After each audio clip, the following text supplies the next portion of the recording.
This is Beat Depression, the book by David Hinds from 2001.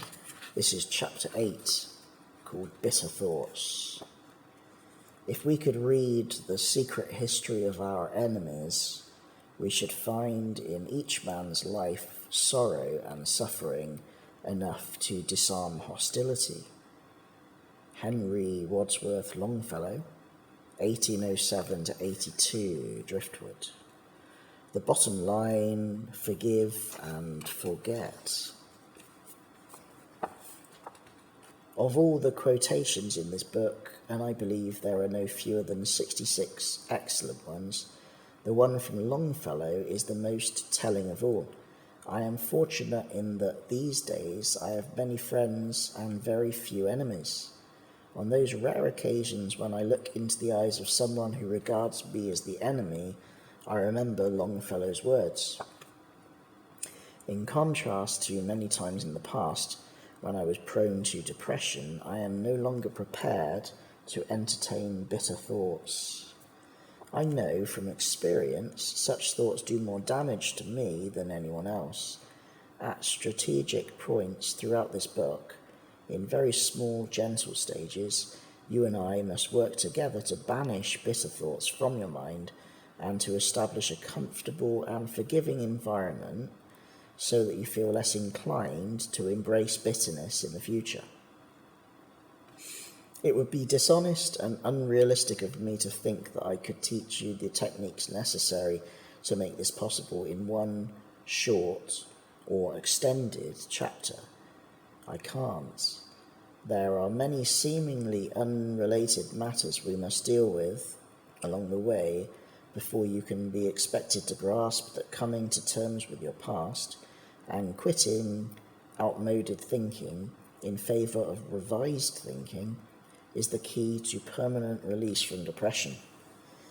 Happily, we can deal with all of these matters within the pages of this book, and we shall do so with considerable respect to your sensitivities.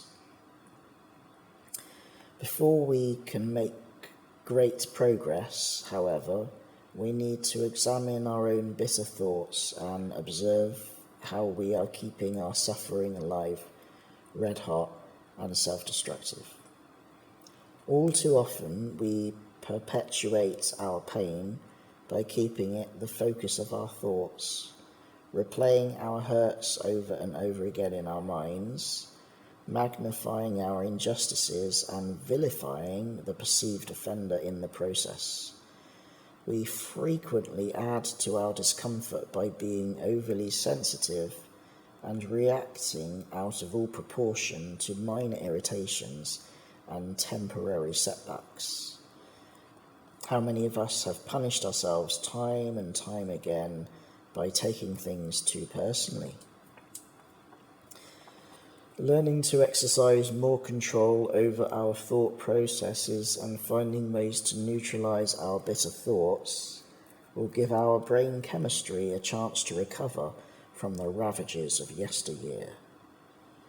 Once we have mastered this simple procedure, we can heal the wounds of the distant or recent past, and depression will lift because our thoughts play a powerful role in deciding whether or not we become or remain depressed.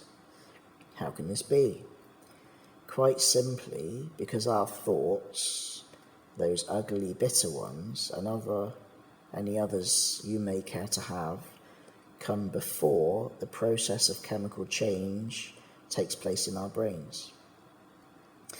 We shall leave the mechanics of how we can train our minds to be more selective with our thoughts in general, and less generous with our bitter thoughts in particular, until you are feeling up to the challenge. For the moment, the all-important factor to embrace is that depression tends to sidetrack our thoughts and engulf them in one of 7 downward spiraling thought patterns. I have a tendency to refer to these undesirable thoughts as the 7 bitter mints because I don't like mints. It would be a tremendous breakthrough in your recovery, and I would be so proud of you if you were to feel able to identify your particular thought pattern from the 7 bittermints below. If you think that more than one applies to you, select the predominant one. We will address your findings later. The 7 bittermints. Number 1. Unlovability. Example, my boyfriend, stroke girlfriend, stroke partner, stroke date, stroke that handsome stranger, etc. Dumped me, stroke doesn't love me anymore, stroke doesn't want to know me. I am unlovable, no one will ever love me again. The 7 bittermints. Number 2. Inferiority. Example, my parents didn't care for me, stroke I was abused, stroke abandoned, stroke imprisoned, stroke terrorized, stroke they wouldn't let me join the club, stroke nobody likes me, stroke I have no education, stroke no money, stroke job, stroke friends, stroke home, stroke prospects, stroke sexual prowess, etc. I will never be as good as others. The 7 bittermints. Number 3. Entrapment. Example, I feel trapped by my family, stroke child, stroke partner, stroke job, stroke circumstances, stroke age, stroke state of health, stroke environment, etc. I can't do what I want to do. The 7 bittermints. Number 4. Failure. Example, I didn't make the grade, stroke pass the exam, stroke get the place at university, stroke get the job, stroke win the contest. I was demoted, stroke sidelined, stroke fired, stroke made redundant. My business, stroke investment, stroke plan, stroke operation, stroke expedition failed, etc. I am a complete failure. The 7 bittermints. Number 5. Inadequacy. Example, I am unable to cope with new situations, stroke the new company posting, stroke the new job, stroke the new house, stroke the arrival of my baby, stroke the rumour that is going around about me. I feel unworthy and despondent because I cannot provide what is expected of me. The 7 bittermints. Number 6. Loneliness. Example, I am all alone in the world now and I would like someone to care, stroke talk to, stroke get to know, stroke come and see me, stroke share my life with, etc. What is the point of carrying on? I will never be happy again. The 7 bittermints. Number 7.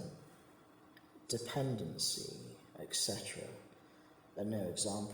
Dependency. Example, I am addicted to gambling, stroke the internet, stroke alcohol, stroke illegal drugs, stroke other dangerous substances to the detriment of all else. I cannot control my habit. So the bittermint that applies to me is number ... 1 to 7.